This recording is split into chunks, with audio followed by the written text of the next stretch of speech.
જય માતાજી દોસ્તો, સ્વાગત છે તમારું કીકુ રેસીપીમાં। તો આજે આપણે 10 મિનિટમાં બની જાય તેવી ઇન્સ્ટન્ટ બાસુંદી બનાવીશું।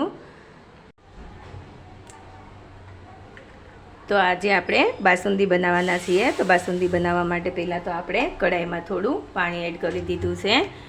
થોડું પાણી લઈ લેવાનું છે, એટલે આપણી કઢાઈમાં દૂધ નીચે બળી ન જાય એટલા માટે આપણે થોડું પાણી એડ કર્યું છે। અને મેં આ અમૂલ ગોલ્ડની 2 થેલી દૂધ લીધેલું છે, 1 લીટર દૂધ છે।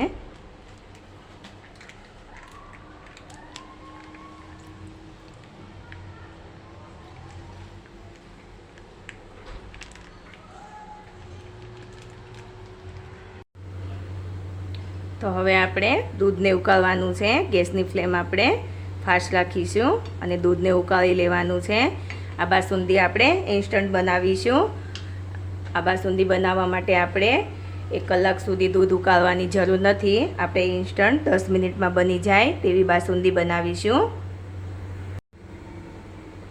તો જોઈ શકો છો આપણા દૂધમાં એક ઉભરો આવી ગયો છે, તે ગરમ થઈ ગયું છે। સાઈડમાં આવી કિનારીમાં મલાઈ ચોંટે તેને આપણે આવી રીતના દૂધમાં એડ કરતું જવાનું છે। દૂધ આપણું ઉકળવા લાગ્યું છે।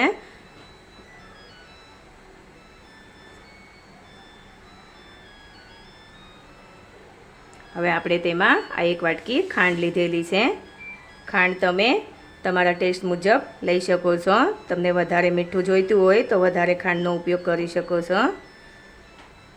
ફરી પાછું આપણે તેને મિક્સ કરી લઈશું।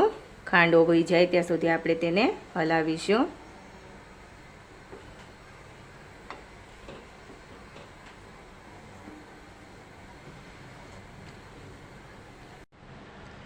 તો હવે આપણે 1 વાટકીમાં દૂધ લીધેલું છે, તેમાં આ કોર્નફ્લોરનો પાવડર એડ કરી દઈશું। કોર્નફ્લોર એડ કરીને આવી રીતના મિક્સ કરી લઈશું। તેના ગાંઠા ન પડે તેવી રીતના તેને મિક્સ કરી લઈશું। હવે આ કોર્નફ્લોરવાળું દૂધ આપણે આ બાસુંદીમાં એડ કરી દઈશું અને તેને હલાવી લઈશું।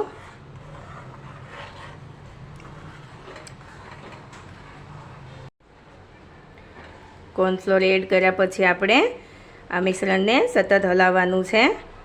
કોર્નફ્લોર એડ કર્યો છે એટલે આપણું મિશ્રણ જલ્દીથી ઘટ થઈ જશે। કોર્નફ્લોર એડ કરવાથી આપણી બાસુંદી જલ્દી તૈયાર થઈ જાય છે અને દૂધ વધારે બળતું પણ નથી। તમે ખાલી દૂધની બાસુંદી બનાવવામાં બહુ ટાઈમ લાગતો હોય છે। અડધું દૂધ બળી જાય ત્યાં સુધી આપણે તેને મિક્સ કરવું પડતું હોય છે। તો આવી રીતના કોર્નફ્લોર એડ કરીને આપણે ઇન્સ્ટન્ટ બાસુંદી બનાવી શકીએ છીએ।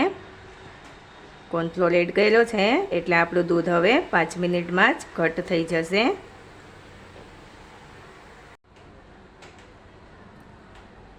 તો હવે આ દૂધ થોડું ઘટ થવા લાગ્યું છે। હવે આપણે બજારમાં મળે તેવી બાસુંદીને દાણેદાર બનાવવા માટે 2 ચમચી જેટલો માવો લીધેલો છે। માવો એડ કરવાથી એકદમ દાણેદાર બજારમાં મળે તેવો ટેસ્ટ આવશે બાસુંદીનો। 2 ચમચી જેટલો માવો એડ કરી દીધો છે। માવો ન હોય તમારા પાસે તો તમે 2 ચમચી જેટલો મિલ્ક પાવડર પણ એડ કરી શકો છો। ફરી પાછું તેને હલાવી લઈશું।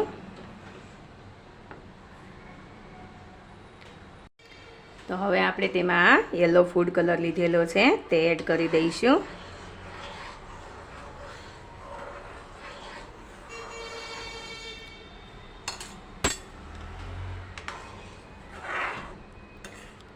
કલર લાવવા માટે આપણે ફૂડ કલર એડ કર્યો છે। જે લેમન ફૂડ કલર આવે તે એડ કર્યો છે। તમે કલરની જગ્યાએ કેસર પણ લઈ શકો છો।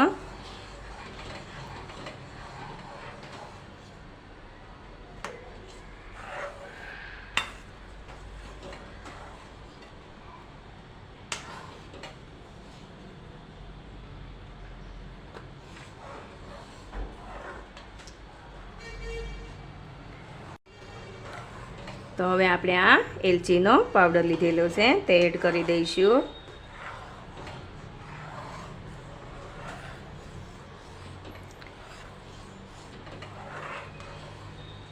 હવે આપણું મિશ્રણ ખાટું થઈ ગયું છે, તમે જોઈ શકો છો ચમચીને કોટ થઈ રહી છે.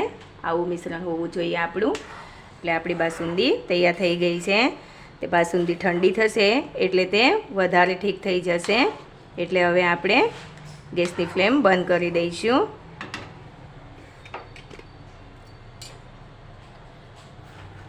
આ થોડા કાજુ બદામ ને પિસ્તાની કતરણ લીધેલી છે, તે લઈ લઈશું. તો હવે આપણી બાસુંદી તૈયાર થઈ ગઈ છે.